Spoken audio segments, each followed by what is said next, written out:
Folks, the 114th annual British Columbia Northern Exhibition is coming up soon here in Prince George, and my favorite part, the cows and the 4-H animals are making a grand return as well. We're going to get to meet some of those and so much more on CKPG Today.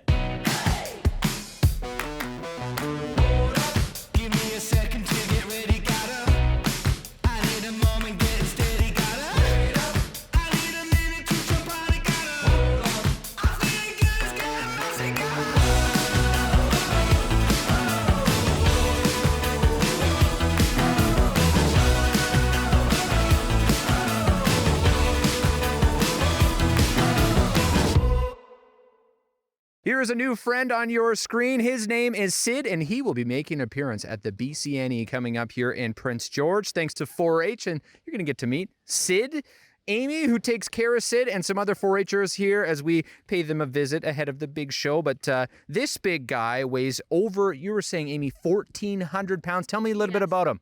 All right, so he is from Edmonton. He is a Charolais cross, so he's crossed with a specialty breed that's for showing cattle, and that's where he gets kind of his pretty colors from the Charolais. He has been on our farm here since October when I brought him home, and since then he's been eating up a storm. I was gonna say, you could tell he just keeps eating. That's what he does before the show. It's good, you know. Instead of like some of the weight loss people that try and lose weight, the BCNE and the 4-H auction to try and gain the weight. Absolutely. So he knows the drill. Yes, he does. He's very good at his job. And now tell me, this guy has traveled far and wide. You took him recently to the Calgary Stampede. Tell me about that, Amy. Yes, we went to Calgary this year. We've been to a couple other shows as well. We went to the Caribou Classic Junior Steer and Heifer Show in Williams Lake before then. Went to Vanderhoof for a steer clinic. And then we went to the Calgary Stampede earlier this month and showed there, which was absolutely wonderful. It's a massive show, has over probably 90 steers in it, and they're the highest quality steers across Western Canada. So it's super intimidating, super fun, and a great learning experience. So tell me, for Sid here, what is your favorite parts about him? I mean, he's very soft. Now, that's thanks to your hard work, but tell me a little bit about the guy we got here with us. I would say his personality is the best part about him. I've had lots of steers, lots of heifers, and they all have personality of their own, but he's got the biggest one. He thinks he's a dog. He always has. Does he play fetch? Not quite. Well, if he had food, he probably would. But no, he has a great personality on him. He's a real pleasure to work with. But you know, when you weigh 1,400 pounds, you can't really think you're a lap dog. So, no. But other than that, yeah, he's got some good hair on him. He's a pretty guy, and he kind of knows it too. Yeah. Oh yeah. He's shutting you. He's showing you his best angle on the screen today. We're gonna do a little. Maybe I'll help you out. Maybe I'm not much of a brushing, washing kind of guy with the cows, but you can teach me a thing or two. We'll continue with the 4-Hers. We'll come back to Sid in a little bit. Okay, big guy, keep eating. On to the next guest here from the 4-H Club of Northwest. We got Ellie. Very good to see you again. If you might know Ellie from You to You, that is your business, your farm, and you have a friend you brought for us today. Yes. So this is Busby. He's my 4-H lamb this year. So he'll be down at the BCNE. So tell me a little bit about Busby. I understand he was born on your farm. Yeah, so Busby was born on my farm. He's out of one of my very favorites, ewes. So she has had so many lambs for me. She's the first sheep I ever got. Oh my goodness. Yes. That's cool. So she's pretty special. So he was born back in February, and I picked him right away, and I really liked him. And I just really like his conformation. He's grown really well for me. So I've been pretty happy with him. He's super friendly. He loves attention. He loves being scratched and everything. Yes. He's been a fun lamb. I was going to say, and just in case you're wondering how soft, like this is like, I won't do it, but I can put my face on there and have a nap. That's how soft the coat is. I mean, that's all thanks to your hard work. So tell me a little bit about the routine that you have to do to keep these sheep in tip-top shape. Okay, so to get Busby here clean and white, yesterday we washed him. It took quite a while. Lots of soap, lots of water. Scrub everywhere. He's not this white before. Yeah. And then we usually like to turn them out on grass and let them drip dry for a bit. And then we have like a blower and we'll blow dry them. Really? Just like the spa, they just, yeah. Yeah, so a little more high powered, takes a little longer. And I just blow dry him everywhere and get them all nice and dry. And then once he is, you start the brushing. Okay. It's called carding, and that takes a long time too. And in case you're wondering, how fast did his coat grow out here, Busby? You said you sheared him in the beginning of June? Yeah, so he was sheared June 5th. So it's about Yeah. getting there. It's not too long, Yeah. but within a year they can have like this much wool on them. Wow. So he grows a winter coat every year. Yes. So For him and us. Yeah. Okay, as you can see, we have a new friend here. His name is Marvin, and he's getting taken care of by Benjamin. Nice to meet you, Benjamin. Tell me a little bit about Marvin, your sheep. Well, he was born on my sister's farm. His name is Marvin, and He's very soft. yeah. And how hard is it to shear a sheep? It's not that hard. Well, it is pretty hard because you can get cutted. Yeah. Like you can cut the sheep. So my you wanna sister make sure you actually protect 'em. sheared him. Okay, so you just Yeah. helped a little bit. Yeah. And now, is this your first sheep? Yes, it is. Okay, what was the biggest learning curve trying to take care of a sheep for the first time? Probably washing him. I did Yeah. that yesterday. It was Is a little harder than you having a shower, I would guess. Yeah. I would guess it's probably similar to washing a toddler that probably likes to misbehave. Marvin likes to nip a lot, is what you said. He likes to give you a little hello, I'm here. Yeah, definitely. And now, what would your tip be to anyone who's never taken care of a sheep before? Well, I think it takes a lot of patience, like halter training them. Yeah. And halter training makes him behave, right? Basically. Yes. Okay. Yeah. So how do you tell him he's misbehaving? Do you like spray him with water like a cat? Like what do you?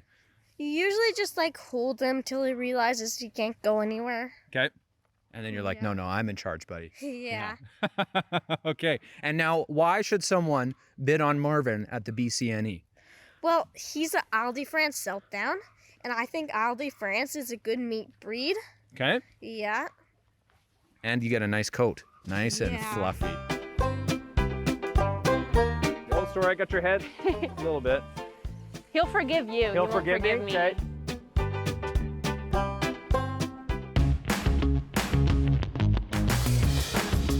Hey there, got an idea or suggestion for the show? Reach out and connect through our social media or send us an email at letstalk@ckpgtoday.ca.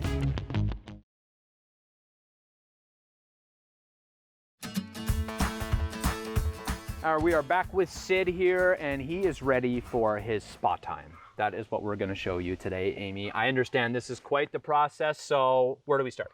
He's said ready. body check. So whenever we're gonna rinse them off or wash them, we always start blowing them off with the super extra power blower, basically. Kind of blow all their hair forward and just get all of the dirt and grime out of it, so you don't kind of stick it down on their skin after you get them wet. Okay. So we'll Sounds start good. with that. Yeah. Pretty strong. So If I had a hair blower like that, I'd look like Timmy Neutron.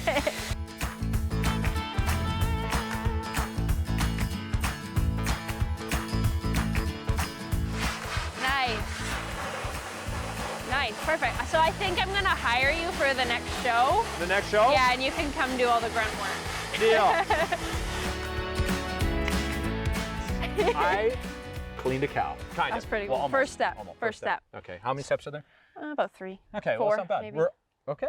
Good. 25% of the way there. Progress. This is like the car wash for cows. Pretty good comparison. Okay, It is good. kind of like a car wash. Yeah. It kind of goes everywhere. So all of our soap is in here. This is a fancy soap that gives him some volume to his hair, specially formulated for livestock. Shut up, really? Yeah, oh yeah. The products, I can show you more. There's all kinds of products that Okay. are specifically for cows. So we put this in here and then we tap it onto the end of the hose and it mixes up the soap and sprays right onto him. Does it And then- smell good? It does. Okay. I think cattle hair products smell You wonderful. don't use it on yourself. No, but it's tempting. You definitely could. Oh, sorry, I got your head a little bit. He'll forgive you. He'll He won't forgive me. Okay.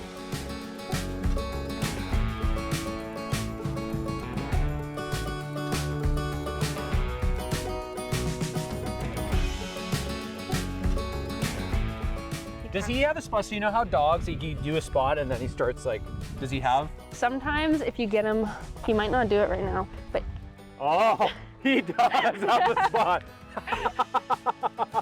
You sing him brush out his songs, tail. Amy? Like, no, but when he is in the barn, he gets the radio on. He and gets the radio. He likes to listen to the news. let me, oh, wow, really? Okay. I was gonna say, I wonder if he likes country, rock. He likes a good mix. He likes a little bit of rap, I've discovered. Really? Yeah. Hey, Ain't nothing but the best friend we show up. Ay, 10 out of 10, yeah, they know us. Ay, came from the bottom, but we go up. Live and direct, check this, get a close up. As soon as we get in, we gon' set it off. Hard work, it ain't nothing, we gon' sweat it off. We want all that soap to rinse down. Yeah. So I'm just gonna start here. And the soap's pretty diluted at this point. Yeah. Oh, he's gonna move. Coming out. He's gonna get back. Yeah.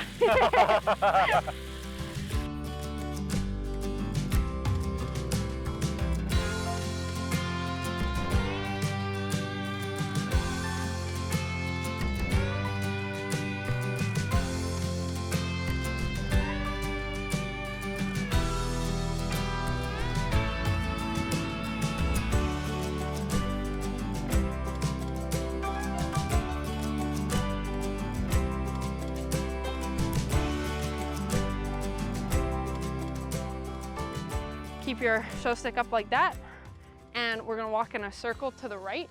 Okay. Just kind of towards that hay, and I'll Yeah, he's going. get behind him, and you can get in front of him and turn him so he doesn't. Yeah, Watch out, perfect. producer Zach. Perfect. I got a cow. Wow. And then when you get around here, we're gonna turn again, and he's gonna try and eat grass. This is harder than it looks, folks. Come on. Not now, Sid. No, it's time for overtime, the golden goal. You know, the only other way to complete this, Amy, is to show a sheep, because I heard that's a bit of a challenge too. You walk them in a circle, just like this. And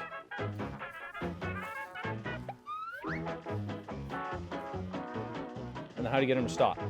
Just stop.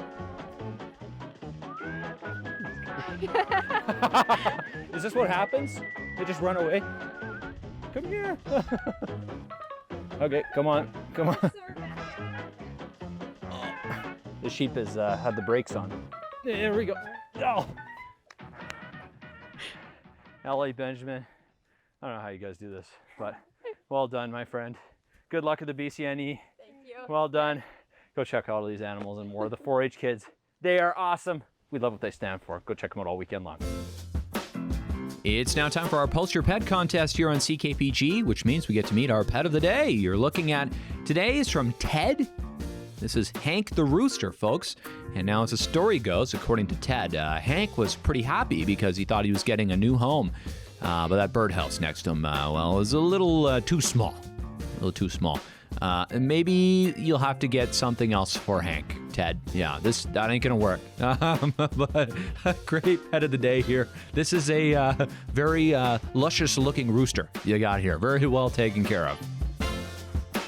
Head online to ckpgtoday.ca and submit your pet for a chance to be our pet of the day here on CKPG TV and a chance to win $1,750 in GCs from our sponsors. A big thanks to Johnston Meyer Insurance, WR Ventures, Aberdeen Glen Golf Course, Northland Nissan, Mrs. Flowers, Tice Equipment, and the Prince George Humane Society.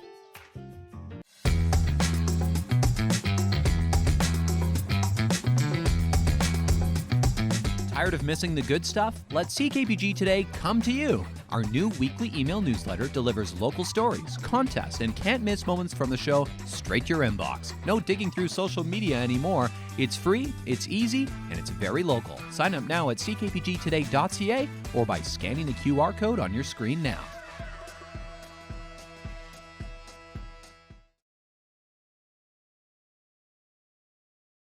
Welcome inside the Kelly Hall here in Barkerville, British Columbia. There's a lot of history, including history with Indigenous peoples here in the Barkerville area and the Bowen Lakes area. We're going to tell you a little bit about that today ahead of the Indigenous peoples celebrations here in Barkerville. And we have Cynthia and we have Lucy as well here to tell us a little bit more. Lucy, we'll start with you. The big day coming up here in August. Tell me a little bit about what you have planned.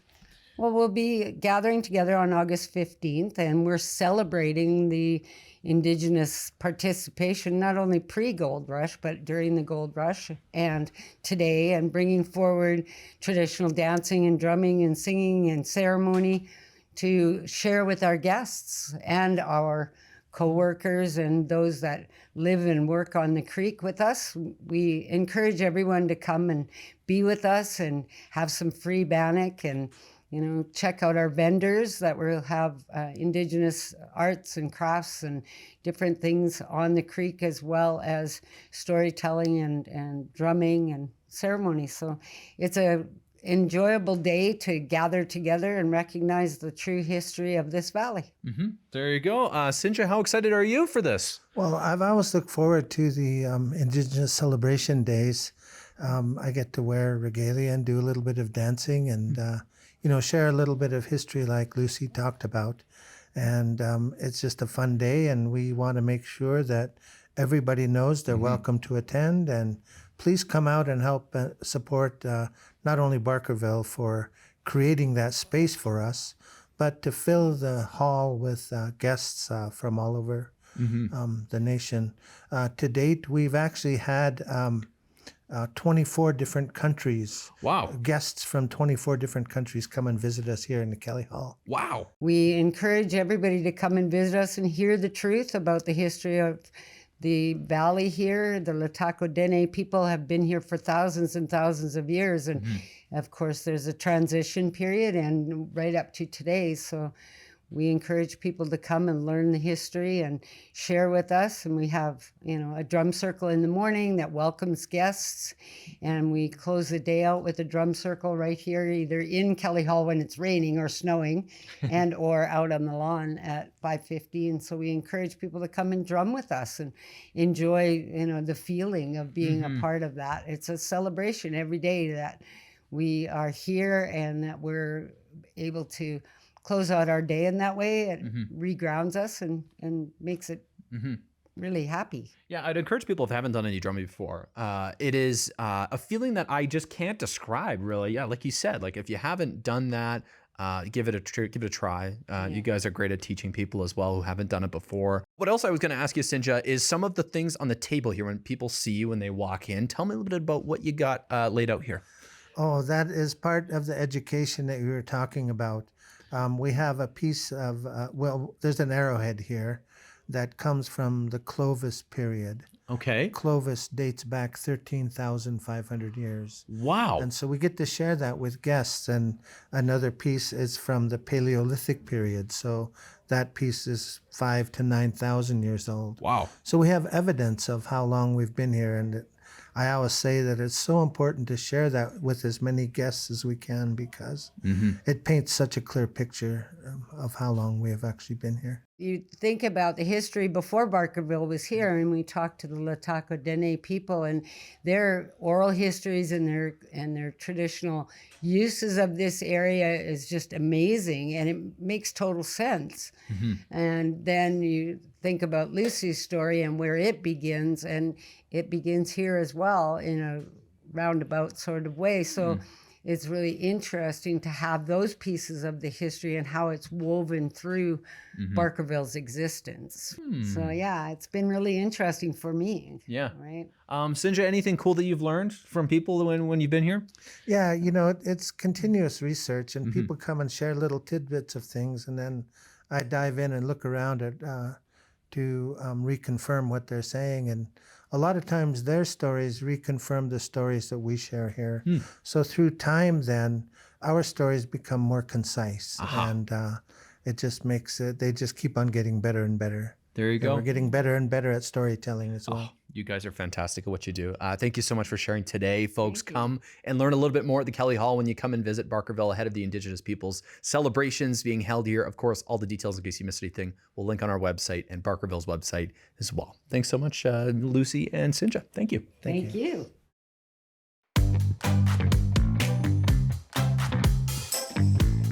Taking a look outside at our CKPG snapshot of the day, which comes to us from Sharon Beetlestone, who is in Ginters to capture, look at this, not one, but two deer on your screen right now. Friendly looking deer.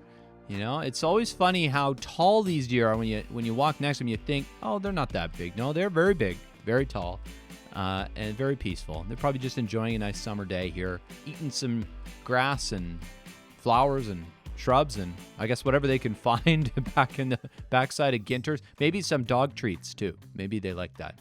No, I know they like a salt lick. But anyways, thanks so much for sharing, Sharon.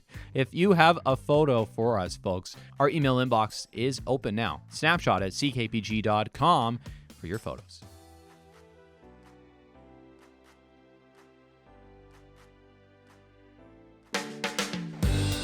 Wow. Landscape, portrait. Need to get some foreground in here with the rocks. I'm gonna have CKPG snapshots for the next 3 months. I get it, you know? I read today there's a chance for breathtaking views, and the weatherman got it right.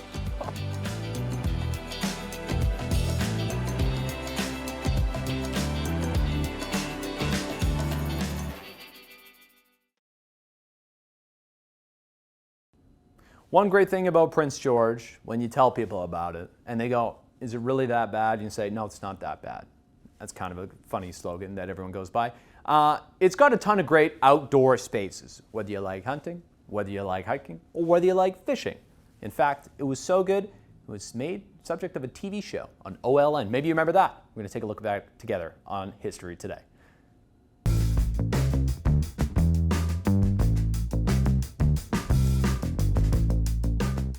Taking a look back to the year 2002, former Prince George resident featured here Tony Rutledge for his big catch. He hooked a network. Not just any network, though. Maybe you remember OLN, the Outdoor Life Network, for a show that was going to be called Sport Fishing with Tony Rutledge. Now, he wasn't just a rookie in the business. Tony hosted a couple of shows you might remember. He did a show of his own on Shaw Cable in the city. He also did a show in Prince George that aired on CKPG here. It was called Tight Lines. It was based in Terrace and showcased a lot of the fishing up there in the area as well. And then he got the attention of OLN, and they said, hey, we'd love to have you on our network. And so there he was, showcasing what great fishing northern British Columbia has in that day and age. Those fish, like the one he's catching here, you can't really catch those anymore. It just kind of shows the day and age. There you go. Maybe I'll go rewatch this and see some of their secret fishing spots. I've been looking for a win lately. I've been getting skunked. So if it's not just you out there watching this, me too. And I think it's not the fishermen, it's just the fish, right? Maybe it's the moon. Anyway, enough pondering. We'll leave you with that today on the show. We'll see you more great stuff tomorrow. Bye for now.